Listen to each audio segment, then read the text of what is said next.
All right, so we're going to go and take a look at number 5 on your review. Number 5 says the GoCab company charges an initial fee of $4 plus 50 cents per mile for each mile traveled. Let the x-axis represent the actual number of miles traveled, and the y-axis represent the cost in dollars.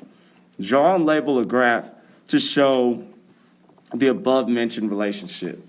Okay, there's a couple of key things that we need to look at here. All right, so what we want to see is our graph or our line cross the y-axis at 4.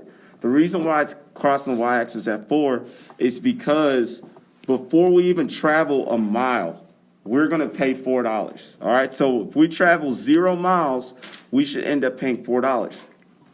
So the x-axis represents the number of miles we've traveled.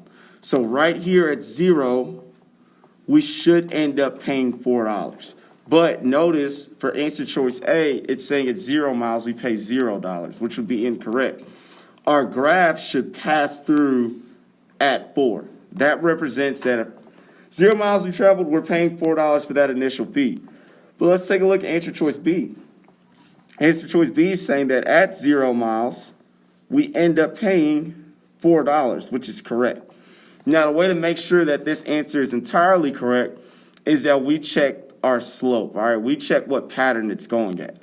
All right, if we traveled 1 mile, we know that per mile we end up paying 50 cents. So that means that we pay 50 cents for that mile that we traveled plus that $4 fee that we started off with. So at 1 mile, I should end up at $4.50. Let's draw a line from 1 and see if we end up at 4.5.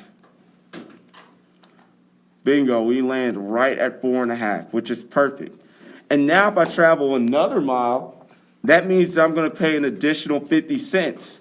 So I should be at $5 now because I'm adding 50 cents to that. So let's see if at 2 miles we're at 5. And we are. And if we continue this pattern, we'll notice that it is going at that proper rate. So B ends up being your correct answer on that one.